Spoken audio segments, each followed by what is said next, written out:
Men are from Mars, women are from Venus. Book summary. कल्पना कीजिए कि पहले विमेन वीनस पर रहती थी और मेन मार्स पर। एक दिन मार्स वासियों ने दूरबीन से देखा कि वीनस पर विमेन रहती हैं। तो उन्होंने एक अंतरिक्ष यान बनाया। उसमें बैठकर वह वीनस ग्रह पर जा पहुंचे। वीनस वासियों ने मार्स के लोगों का दिल खोलकर स्वागत किया। फिर वह दोनों एक दूसरे से प्यार करने लगे, एक दूसरे की पसंद नापसंद को समझने लगे, एक दूसरे के बीच के डिफरेंसेस को समझने लगे। सब सही चल रहा था कि तभी उनकी नजर अर्थ पर पड़ी, जो बहुत खूबसूरत नजर आ रही थी। उन्होंने फैसला किया कि हम जाकर अर्थ पर रहेंगे। वह दोनों मेन और विमेन अंतरिक्ष यान में बैठकर पृथ्वी पर आ गए। पृथ्वी की हवा का उन दोनों पर ऐसा असर पड़ा, जिसकी वजह से उन दोनों की याददाश्त चली गई। उन्होंने एक दूसरे के बारे में जो भी जाना और सीखा था, वह सब भूल गए। यहाँ तक कि वह ये भी भूल गए कि वह इस ग्रह के नहीं है। दोनों अलग अलग ग्रह से आए हैं। तब से मेन और विमेन के बीच रिलेशनशिप में लड़ाई होती रही, क्योंकि हम चाहते हैं कि हमारा पार्टनर हमारे जैसा बने। जैसा हम भी रिएक्ट और बिहेव करते हैं, वैसा ही वह भी करे। हम मेन और विमेन के बीच के डिफरेंसेस को नहीं समझते, जो सभी के अंदर नॉर्मल और नेचुरल है। हम अपने पार्टनर से डिमांड करते हैं, उनको जज करते हैं, क्रिटिसाइज करते हैं, यहाँ तक कि उन पर गुस्सा भी होते हैं, लेकिन थोड़ा सा समय नहीं देते उनको समझने के लिए। अगर मेन और विमेन एक दूसरे के बीच के डिफरेंसेस को सम्मान दे, स्वीकार कर ले, तो उन दोनों के बीच के झगड़े खत्म हो जाएंगे। उनके बीच बहुत ज्यादा प्यार बढ़ जाएगा। इन्हीं अंतर व डिफरेंसेस को समझाने के लिए इस बुक को लिखा गया। Chapter 1, men are from Mars, women are from Venus. उन्होंने अपनी किताब की शुरुआत इस थॉट से की है, हम सबको इस बात पर बिलीव करना शुरू कर देना चाहिए कि आदमी प्लैनेट मार्स से आए हैं, जबकि औरतें प्लैनेट वीनस से। जब मैन ने विमेन को प्लैनेट वीनस पर डिस्कवर किया, तब वह मार्स से वीनस पर उतर आए। फिर दोनों साथ में अर्थ पर रहने लगे। दोनों के बीच का ये डिफरेंस इतना ज्यादा बड़ा है कि दोनों को एक दूसरे से खास एक्सपेक्टेशन और बिहेवियर की उम्मीद कम कर देनी चाहिए। हम यही एक्सपेक्ट करते हैं कि हमारा ऑपोजिट सेक्स हमारी तरह ही बिहेव करेगा, जो कि पॉसिबल नहीं है, क्योंकि हम फंडामेंटली एक दूसरे से डिफरेंट हैं। तो जाहिर सी बात है कि बिहेवियर भी डिफरेंट होगा। Chapter 2, mister fix it and the home improvement committee. Women main के बारे में ज्यादा शिकायत ये करती है कि मेन हमारी सुनते नहीं है। वहीं मेन विमेन के बारे में ज्यादा शिकायतें करते हैं कि विमेन हमें बदलने की कोशिश करती है। जहां मेन काबिलियत एबिलिटीज में इंटरेस्ट रखते हैं, वहीं विमेन फीलिंग्स में ज्यादा इंटरेस्ट रखती है। मेन को अपनी काबिलियत दिखाना पसंद है, इसलिए जब विमेन अपनी समस्या उनके सामने रखती है, तो वह एकदम से उन समस्याओं का समाधान उनको ढूंढ कर देते हैं, ताकि उनकी पार्टनर फिर से खुश हो जाए। इस तरह मेन अपना प्यार व परवाह विमेन को दिखाते हैं, लेकिन मेन यह नहीं समझ पाते कि अगर विमेन उनको अपनी समस्या बता रही है, तो इसका मतलब यह नहीं कि वह तुमसे सल्यूशन या समाधान चाहती है। उनको बस कोई ऐसा इंसान चाहिए जो उनकी पूरी बात सुने और इमोशनली सपोर्ट करे। जब मेन कोई गलती कर देते हैं, तो विमेन एक इम्प्रूवमेंट कमिटी बनकर उन्हें बेहतर बनाने की कोशिश करती है, जिसकी वजह से मेन सोचने लगते हैं कि यह मुझे किसी काबिल नहीं समझती, मुझे चेंज करना चाहती है, या फिर मुझे कंट्रोल करना चाहती है। यहाँ पर विमेन को समझना चाहिए कि मेन को काबिल होना पसंद है। आप उन्हें यकीन दिलाइए कि वह काबिल है, और भी ज्यादा काबिल बन सकते हैं, जिससे वह मोटिवेट हो जाएंगे।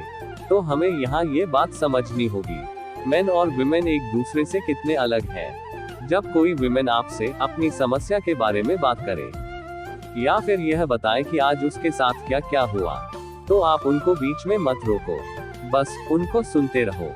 जब तक वह कोई सलाह या समाधान ना मांगे, तब तक उनको कोई समाधान या सलाह न दो।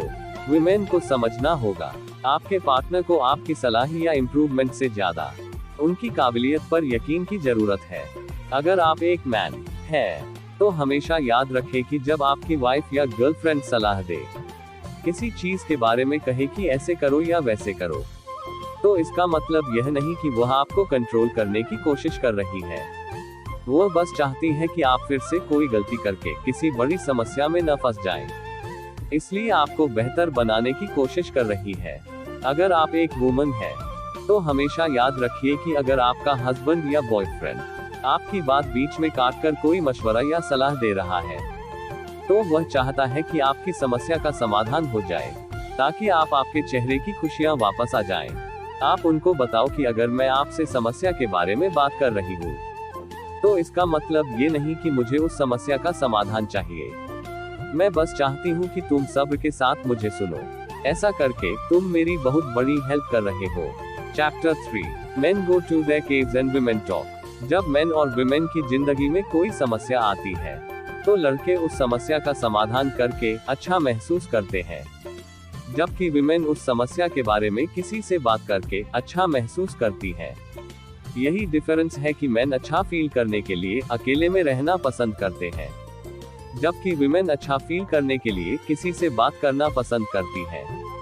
जब एक मैन किसी समस्या का समाधान करने की सोचता है, तब वह दूसरी सभी चीजों को भूल जाता है, जैसे छोटी प्रॉब्लम्स और अपनी रिलेशनशिप। जैसे ही वह अपनी समस्या का समाधान कर लेता है, तब फिर से वह अपने रूम या केव से बाहर निकलकर रिलेशनशिप को निभाने के लिए तैयार हो जाता है।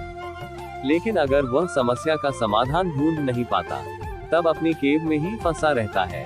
अपनी टेंशन से राहत पाने के लिए वह टीवी खोलकर उस पर न्यूज या क्रिकेट देखना पसंद करता है। इन सब के चलते मैन अपनी पार्टनर को टाइम और अटेंशन नहीं दे पाता, जो उसका हक होता है, जिस वजह से विमेन को लगने लगता है कि उनका बॉयफ्रेंड या हस्बैंड उनको इग्नोर कर रहा है, या फिर उनका प्यार कम हो रहा है। विमेन अक्सर समझ नहीं पाती कि मेन तनाव का सामना कैसे करते हैं। वह उन पर जोर देती है अपनी समस्या के बारे में खुलकर बात करने के लिए, जिस तरह वह खुद करती है। अगर मैन मना करके टीवी ऑन कर ले या घर के बाहर चला जाए, तब विमेन को दुख होता है। उसके बाद रिलेशनशिप को लेकर झगड़ा भी होता है। अगर बात की जाए विमेन के अच्छा महसूस करने की, तो विमेन तुरंत मैन की तरह समस्या के समाधान के बारे में नहीं सोचती। वह पहले किसी को अपनी बातें बताकर व समझाकर थोड़ा सुकून हासिल करती है। हमेशा लड़कियों को अपनी समस्या के बारे में बात करके अच्छा महसूस होता है। इसी वजह से लड़कों को लगने लगता है कि वह कितना बोलती है, बार बार एक ही बात को रिपीट करती है। भला बात करने से कोई प्रॉब्लम सॉल्व हो जाएगी? जी हाँ, उनकी हो जाती है। यहाँ पर लड़कों को समझना होगा, अगर लड़कियाँ ज्यादा बात करती है, बार बार एक ही बात को रिपीट करती है, तो ऐसे उनको अच्छा महसूस होता है। आप उन पर गुस्सा न करें, इसकी बजाय आप उनको एहसास दिलाइए कि आप उनको समझते हैं। उनके नेचुरल डिफरेंस को समझिए, उनको ध्यान से सुनते रहे। वही विमेन को समझना चाहिए कि अगर उनका बॉयफ्रेंड या हस्बैंड रूम में अकेले टाइम स्पेंड करना चाहता है, तो इसका मतलब यह नहीं कि वह आपको इग्नोर कर रहा है, उसका प्यार आपके लिए कम हो रहा है। उनके नेचुरल डिफरेंस को समझिए। जब वह किसी समस्या में पड़ जाते हैं, तो अकेले रहकर समस्या का समाधान सोचना चाहते हैं। जब समस्या का समाधान हो जाएगा, तब वह फिर आपके साथ एक्टिव हो जाएंगे। अगर आपको उनके लिए कुछ करना है, तो उनसे कहिए मेरी जरूरत हो तो आवाज लगा देना, मैं हर समस्या में तुम्हारे साथ हूँ। शायद ये सुनने के बाद वह आपसे कुछ शेयर करे, उनके दिमाग में क्या चल रहा है। Chapter 4 how to motivate the opposite sex. Men और विमेन एक दूसरे को कैसे मोटिवेट कर सकते हैं? मेन को तब मोटिवेट और शक्तिशाली महसूस होता है जब उनकी जरूरत उनके पार्टनर को होती है। विमेन को तब मोटिवेट और शक्तिशाली महसूस होता है जब उनको प्यार दिया जाता है, उनकी परवाह की जाती है। मेन उनको पूरी खुशी सिर्फ काबिल बनने या पावरफुल बनने में ही नहीं मिलती। वो अपनी पावर और काबिलियत का इस्तेमाल दूसरों के लिए कुछ करना चाहते हैं, खासकर विमेन के लिए, जिनसे उन्हें पूरी खुशी मिलती है।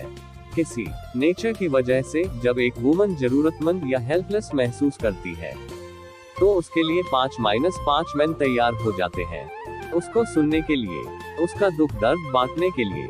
वही बात की जाए विमेन के मोटिवेशन की, जब विमेन परेशान, हेल्पलेस, कंफ्यूज होती है, तब उनको अपने करीबी लोगों की जरूरत पड़ती है, जो उनको यह महसूस करा सके वह अकेली नहीं है। उन्हें किसी के प्यार की और परवाह की जरूरत होती है। विमेन तब तक मोटिवेट रहती है जब तक उनको यह महसूस होता रहता है कि वह प्यार के लायक है। उनको प्यार कमाने की जरूरत नहीं है, वह आराम कर सकती हैं।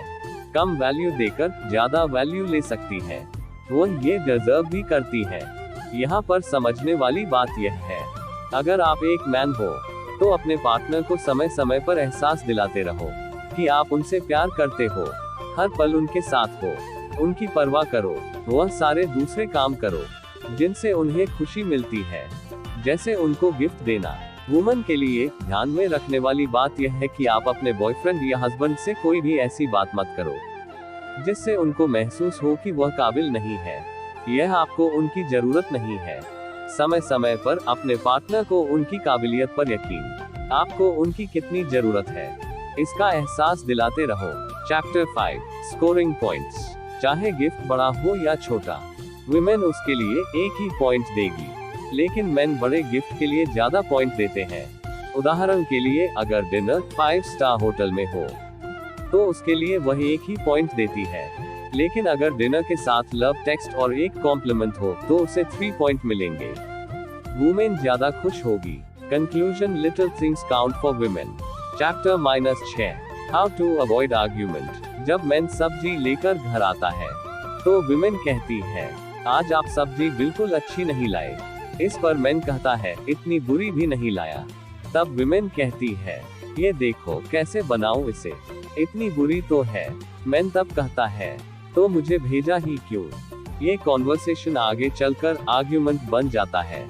विमेन को ये बोलना चाहिए, सब्जी अच्छी नहीं मिल रही क्या आजकल। विमेन को मेन की एबिलिटी पर चोट नहीं करनी चाहिए, या फिर मेन को स्टेटमेंट को वैलिडेट करना चाहिए। हाँ, सब्जी इसलिए अच्छी नहीं लाया क्योंकि सब्जी अच्छी नहीं मिल रही है।